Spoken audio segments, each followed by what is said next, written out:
Conformément au calendrier électoral réaménageant la date de l'élection des gouverneurs et vice-gouverneurs du Sankuru et du Sud-Ubangui, publié le 25 juin 2019, les membres de l'Assemblée plénière de la CENI se sont retrouvés ce 10 juillet 2019 à Kinshasa, en réunion de la plénière, sous la conduite du patron de la Centrale électorale, Corneille Nangaa Bello.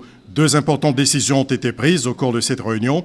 La première portant annonce des résultats provisoires de l'élection des gouverneurs et vice-gouverneurs du Sud-Ubangui et la seconde portant report de l'élection des gouverneurs et vice-gouverneurs du Sankuru. Ce, pour les raisons technico-opérationnelles, comme le précise le président de la CENI, Corneille Nangaa Bello. Les résultats au Sud-Ubangui sont tels que sont respectivement élus gouverneurs et vice-gouverneurs, messieurs Mabenze Beibenz Jean-Claude et Zaboussou Luolo Zéphira. Quant à la province du Sankuru, je voudrais vous annoncer que l'élection n'a pas pu être organisée pour des raisons technico-opérationnelles, ainsi que, je pense, pour la sauvegarde de la sécurité et de la paix dans la province. Le président de la CENI a terminé sa communication en annonçant une nouvelle date pour la tenue de l'élection du gouverneur et vice-gouverneur du Sankuru. Nous poursuivons des consultations pour harmonisation de vues, de sorte que cette élection se tiendra le 20 juillet prochain. La Commission électorale nationale indépendante rappelle aux candidats indépendants aux partis et regroupements politiques ayant participé à l'élection des gouverneurs et vice-gouverneurs de la province du Sud-Ubangui que les réclamations et contestations relatives aux résultats provisoires ainsi publiés seront portées devant la Cour d'appel du Sud-Ubangui faisant office de cour administrative d'appel dans un délai de 8 jours dès l'annonce des résultats provisoires.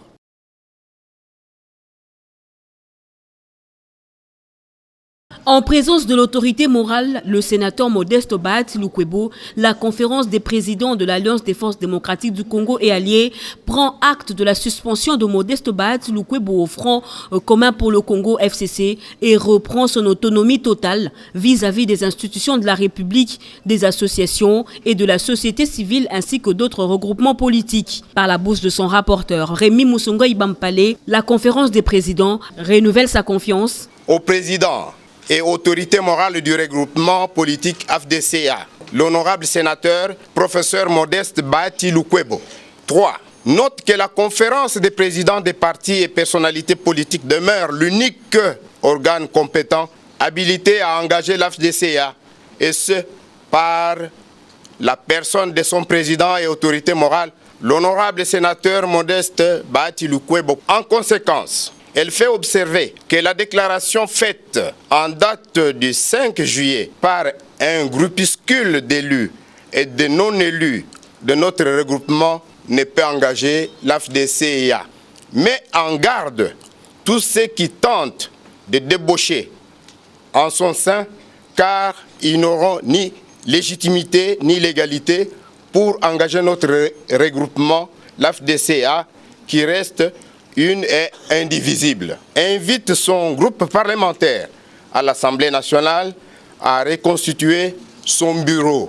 Confirme la déclaration de la conférence des présidents des partis et personnalités politiques élargie aux sénateurs, députés nationaux et députés provinciaux de l'AFDCA faite en date du 2 juillet 2019 par laquelle le président et autorité morale du regroupement politique AFDCA, l'honorable sénateur Modeste Bahati Lukwebo, a été investi en qualité de candidat au poste de président du Sénat. Prend acte de cette suspension et annonce que le regroupement politique AFDCA reprend son autonomie totale vis-à-vis des institutions de la République, des associations de la société civile ainsi que d'autres regroupements et partis politiques. Les maisons détruites lors de l'incendie au Kanzaïr dans la commune de Kadoutou seront construites. Précision du directeur des cabinets de chef de l'État, Vital Kamere, à mission dans la province Sud Kivu. C'était lors d'une visite de réconfort ce mardi 9 juillet à l'Institut Kassali en présence du gouverneur des provinces Théongo Abidje Kassi et le vice-gouverneur Marc Malago Kachekere. Par la même occasion, Vital Kamerhe a remis symboliquement quelques vivres et non-vivres aux sinistrés, à qui il a également promis la remise d'une importante somme d'argent aux propriétaires et locataires de ces maisons. Le chef de cabinet du chef de l'État a fait savoir que l'assistance humanitaire de la présidence sera confiée à la Caritas pour sa distribution afin de prévenir des éventuels remous dans les chefs des bénéficiaires. Des 211 maisons, 211 familles, c'est un drame. Et le président de la République, aussitôt informé par le gouverneur de notre province, Sud Kivu, m'a dépêché ici pour vous amener vivres et de non-vivres, des médicaments et de l'argent pour reconstruire vos maisons. Et donc nous avons suivi le conseil du gouverneur qui a souhaité imprimer une nouvelle façon de gérer la province. Il dit, je voudrais qu'on gère cet argent et tous ces biens-là avec Caritas, et le directeur de cabinet adjoint de l'État va rester pour donner le go. Nous pensons que c'est une très bonne chose et déjà au niveau de la transparence, tout le monde va se retrouver.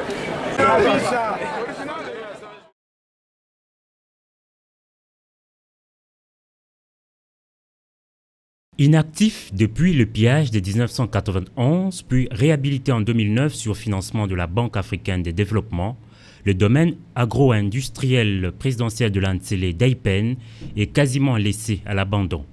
Et c'est dans l'optique de sa relance que le président de la République, Félix-Antoine Tshisekedi Tshilombo, a dépêché sur ces sites son conseiller principal au Collège de la planification, agriculture, pêche et élevage, en mission d'inspection dans ce parc agro-industriel situé dans la commune rurale de l'Antsele. L'objet de notre mission était de faire les états des lieux sur les entités agricoles de la présidence. Ambroise Kazambou a débuté sa visite au bureau administratif de l'ex-Daipen où il s'est longuement entretenu avec les cadres et agents ainsi qu'avec le chef coutumier de ce coin.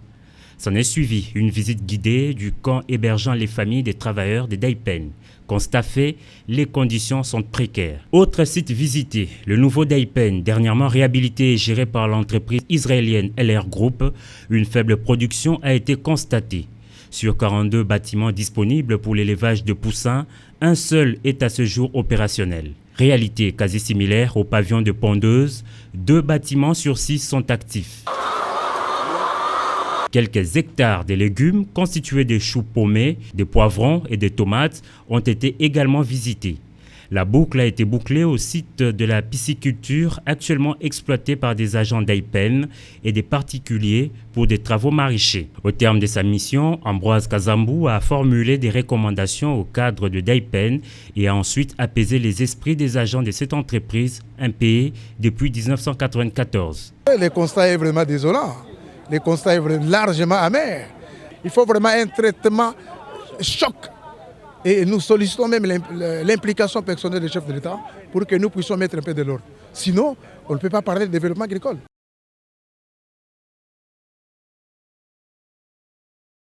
Depuis le 11 juillet 1989, l'Organisation des Nations Unies avait recommandé et décrété pour faire de cette date la Journée mondiale de la population. Cette célébration est une généralisation de la journée du 11 juillet 1987, date que la planète Terre totalisait 5 milliards de personnes. Cette année, la journée est placée sous le thème « La conférence internationale sur la population et le développement » CIPD 25 ans après son adoption au Caire. Pour expliquer la quintessence de cet événement, la Conférence internationale sur la population et le développement, CIPD, qui totalise 25 ans de son existence, coïncide à 50 ans de vie du Fonds des Nations Unies pour la population. La CIPD a convié le responsable de médias à un déjeuner de presse à qui il a été expliqué les différentes activités des CIPD menées sur le terrain à travers le monde et procédé à l'évaluation de toutes ces années. Plusieurs autorités des médias, dont le directeur général de la RTNC, Ernest Ilunga Kabila, toutes représentées par l'organe de régulation, ont pris part active à ces déjeuners d'échange. Tito Ndombi, président du CESAC, a émis le vœu de voir le média s'impliquer dans les questions de la population. Il y a des défis majeurs à relever. Il y a de nombreux problèmes qu'il faut résoudre. Et quand vous diffusez des informations, quand vous publiez des journaux, consacrez plus d'espace aux problèmes qu'il faut résoudre, aux problèmes qui se posent au sein de la population, faire ce travail-là de sensibilisation, être le prolongement de ce que l'UNFPA fait. Une photo de famille a bouclé la boucle de la cérémonie.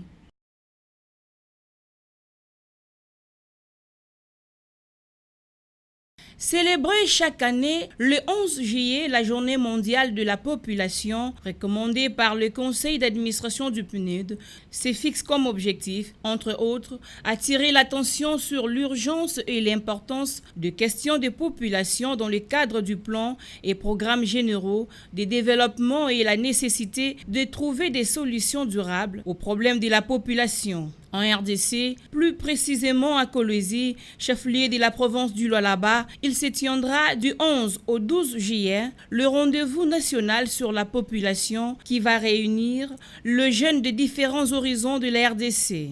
C'est dans cette optique qu'une délégation du comité organisateur composée des jeunes entrepreneurs du Haut-Katanga, conduite par l'ambassadeur universel de la paix, Felimbenga Mukuna, s'est rendue à Kolwezi pour s'enquérir de l'effectivité des travaux préparatifs.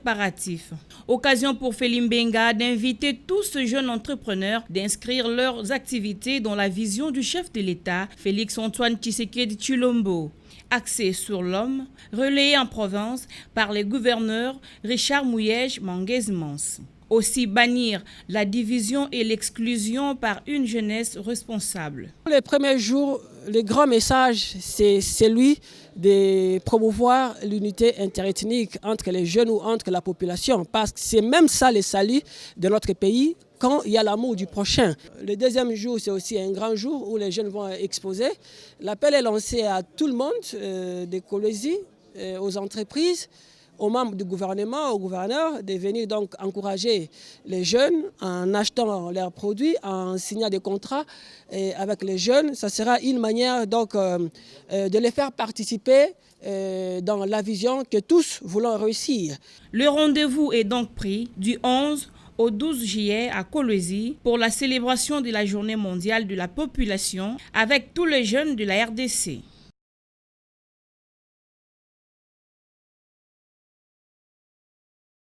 Elle représente un pourcentage élevé dans les domaines agricoles, plus exactement dans l'agriculture des subsistances. La 13e édition du Café Genre, initiée par l'ONU Femmes RDC, sur l'utilisation des technologies appropriées dans la transformation des produits, en l'occurrence les maniocs, apporte cette touche si particulière. Une initiative saluée par la ministre du Genre, Enfants et Famille, Chantal Safoulo-Poussa, à cette activité qui a promis aux femmes productrices l'accompagnement de son ministère dans la mutation qui va s'observer après cette 13e édition du Café Genre. Par ailleurs, la patronne du genre, Chantal Safoulo-Poussa, a échangé avec une délégation de la Confédération syndicale du Congo sur la participation de cette structure à la 108e session de l'Organisation internationale du travail OIT, qui a marqué également les centenaires de l'OIT. Une session pendant laquelle des sujets liés aux violences et harcèlements en milieu de travail ont été abordés. Il ressort de ces grands rendez-vous du monde du travail la rédaction d'une convention sur les questions des violences et harcèlements en milieu de travail que la République démocratique du Congo est appelée à ratifier. Avec les représentants pays de l'UNFPA et le docteur Senen Outon, il a été question de l'organisation prochaine des activités de la Journée mondiale de la population célébrée le 11 juillet de chaque année. Ajouté à cela, le 50e anniversaire de l'UNFPA prévu cette année à Nairobi au Kenya.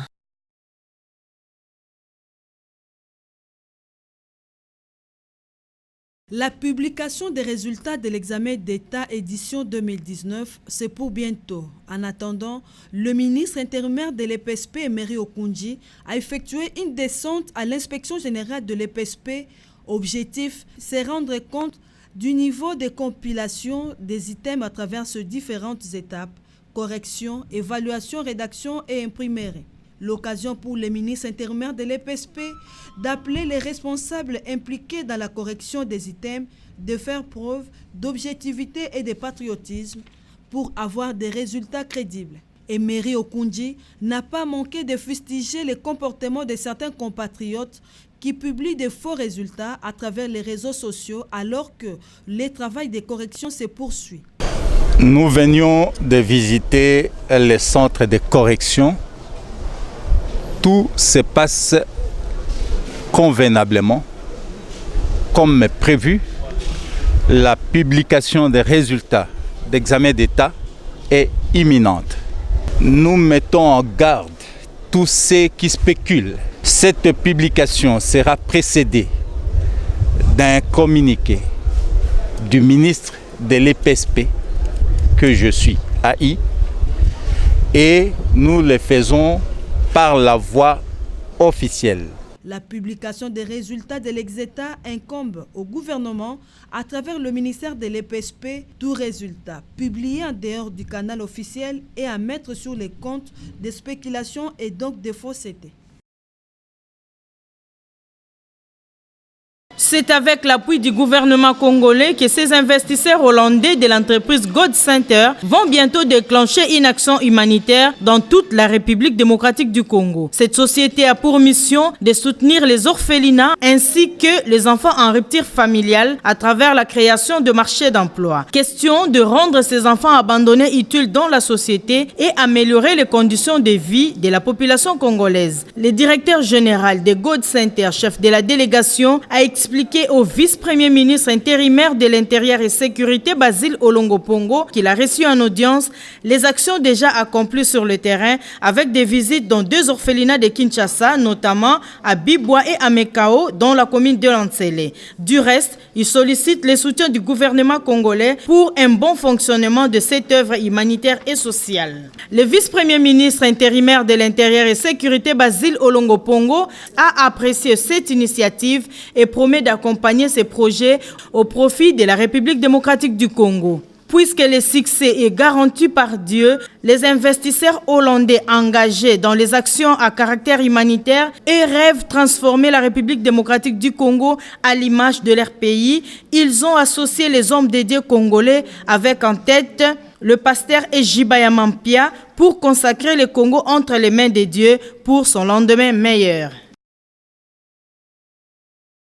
La République démocratique du Congo connaît une crise énergétique majeure malgré son énorme potentialité. À titre illustratif, le déficit énergétique à Kinshasa, la capitale, est passé de 175 MW en 2009 à 432 MW en 2016. Voilà qui a poussé le CERERC, Centre d'études et de recherche sur les énergies renouvelables, Kitia Kondé, de mener une étude scientifique sur le projet de construction du barrage de Zongo 2. Capable d'accroître la capacité de transit de puissance vers Kinshasa-Ouest et une partie de la province du Congo central. Selon le professeur Ndaye Kankan et l'ingénieur Edouard Kongolo, cette étude appuyée par Ressources Matters et ses partenaires a permis à l'équipe d'experts du CEREC de réaliser que le projet de la centrale hydroélectrique Zongo 2 est un projet encourageant. Son taux d'électrification se situa autour de 14%.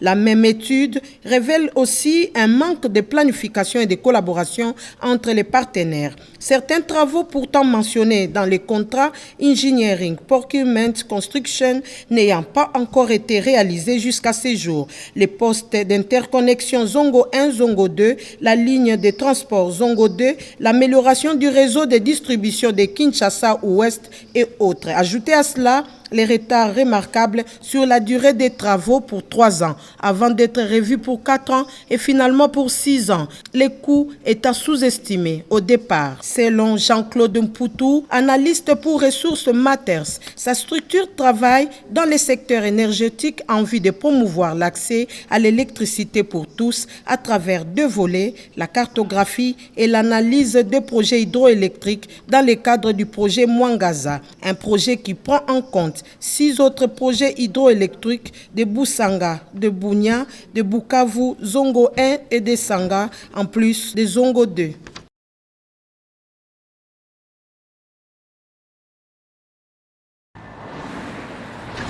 Les ponts Kinkole 1 revus et corrigés grâce au programme d'urgence financé par les trésors publics et les FONER, programme initié par le chef de l'État, Félix-Antoine Tshisekedi Tshilombo, dans les différents secteurs de la vie nationale. Construction des murs de soutènement, construction des accotements, canalisation des eaux grâce à la construction des collecteurs, travaux anti-érosifs, plantation de vétivers et pour la solidité du sol, progression de l'érosion qui allait emporter les collèges Saint-Modeste arrêtés et disparus. Voilà autant de cortèges de malheurs métamorphosés en une lueur d'espoir pour non seulement les usagers de la route, mais également les habitants du quartier environnant. Aujourd'hui, nous sommes en droit de les confirmer, les ponts Kinkole 1 ne représentent plus un danger public. Ce danger pourrait peut-être venir des constructions anarchiques aux alentours de l'ouvrage réhabilité. C'est le cas de cette maison construite pour la production de l'eau dans une zone qui exige pourtant la construction des ouvrages connexes pour la protection du pont Kinkole. Curieusement, cela se passe au vu et aussi des autorités municipales et sous le regard impuissant des habitants du quartier. Le pont Kinkole était menacé d'écroulement. Et grâce au programme de 100 jours du chef de l'État, ce pont est sauvé. Et voilà que des inciviques qui veulent saboter ce que les autorités font viennent construire dans l'emprise de la route. Et au moment où nous parlons, vous pouvez voir les images dans quel état se trouve cet environnement du pont. C'est inadmissible, a souligné le directeur général de l'Office des routes qui envisage la démolition pure et simple de cette maison. Sinon, le pire s'en suivra avec ses effets collatéraux sur la route nationale numéro 1 dans son tronçon compris entre l'aéroport international d'Ondjili et la cité de Kinkole. Nous sommes dans la commune de Lanseli.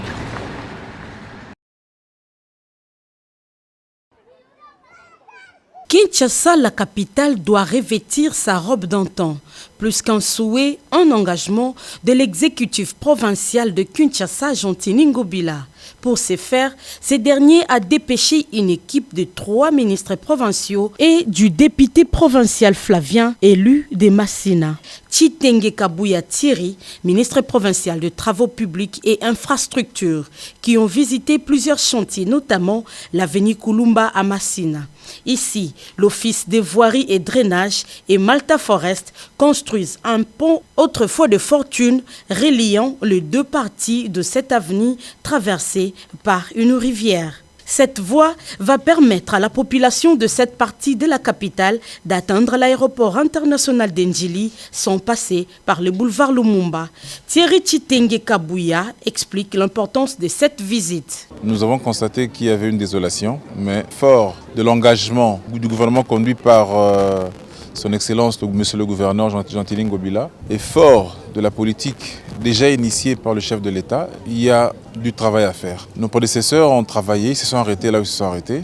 Et là, nous sommes venus pour continuer cette œuvre que nous voulons changer, que nous voulons transformer par la construction. Bien avant, cette même délégation a visité l'avenue Matankumu à Massina, son fil, qui se trouve dans un état de délabrement très avancé. Après cette visite d'inspection, le ministre provincial de Travaux publics et Infrastructures a rassuré la population du quartier Sans Fil à Massina quant à l'implication de l'autorité provinciale dans la réhabilitation de cette artère principale. Pour une première en République démocratique du Congo depuis son indépendance, un ambassadeur reçoit une décoration de meilleur ambassadeur. C'est le cas de celui qui était ministre des Affaires étrangères, gouverneur du Kasaï oriental et ambassadeur de l'RDC en Ouganda et à Chine, Jean-Charles Lokoto Lolakombe, qui reçoit du gouvernement chinois pour son ministère des Affaires étrangères une récompense avec qualification qui lui reconnaît comme le meilleur ambassadeur. Pour moi, cela m'encourage d'aller toujours de l'avant. Et ce n'est pas la première fois. Ce qui est drôle est que dans mon pays, je n'ai jamais été décoré. Pour une fois, j'ai été décoré aussi en Suisse, à l'époque où je fus PAD de l'Abeba. Je faisais parmi les 5 bons meilleurs managers de l'Afrique et cela c'était en Suisse. Aujourd'hui c'est la Chine. Je suis très honoré, mon souci est de pouvoir servir toujours mon pays et d'aller de l'avant. C'est demain du secrétaire général aux affaires étrangères, M. Ileka Atoki, que Jean-Charles Okoto Lolakombe a reçu ces coffres contenant la pierre la plus précieuse de la Chine pour témoigner la qualité du travail abattu qui vient de faire la fierté de la République démocratique du Congo.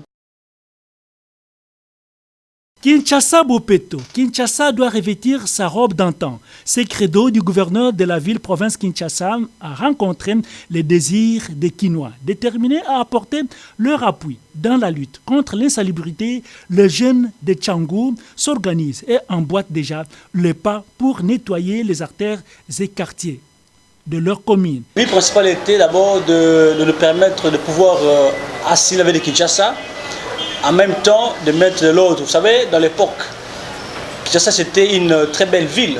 Mais pour le moment, il y a beaucoup de salubrité.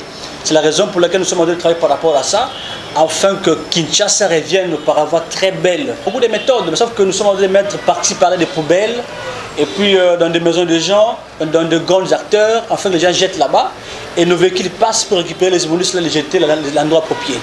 Engagés sur le terrain avec des moyens de bord, ces jeunes attendent aussi les encouragements des autorités. Nous sommes en train de travailler comme étant Congolais que nous sommes. Et du fait que nous aimons le pays, on fait ce travail d'abord parce que nous aimons le pays. Et nous voudrons que le gouvernement congolais nous soutienne à 100% parce qu'on fait un travail pour le pays. Et c'est la raison pour laquelle je fais l'appel déjà sur l'excellence du gouverneur Jansening Mobila pour bien voir cette activité et de les mettre aussi la main afin que Tchangou revienne très bien propre comme auparavant, afin que tout Kinshasa devienne propre comme auparavant. Lancement ce mercredi 10 juillet 2019 de l'action d'aide sanitaire et de développement aux plus démunis par le secrétaire général à l'environnement. C'était au cours de l'atelier organisé par l'Agence nationale d'exécution du dit travaux. Pour les représentants du programme des Nations Unies pour l'environnement, Amadou Bouhari, la mise en œuvre effective du protocole de Nagoya et la valorisation des plantes à valeur ajoutée en RDC constituent à juste titre une réponse claire de notre pays aux engagements constituant à assurer la gestion durable de la biodiversité. Ceci à l'instar des ressources génétiques et savoirs traditionnels de la lutte contre la pauvreté des communautés locales fournisseurs des ressources génétiques et savoirs traditionnels associés, ainsi que la promotion de certaines plantes à valeur ajoutée en vue de booster le développement socio-économique des populations locales. Au niveau environnement, au-delà du fait que la RDC prend le lead au niveau de l'Afrique centrale pour la mise en œuvre donc, du protocole de Nagoya, c'est un sens de devoir et de responsabilité pour mettre en place le cadre juridique réglementaire, mais aussi le cadre institutionnel pour l'opérationnalisation du protocole de Nagoya au niveau donc, du pays, mais aussi renforcer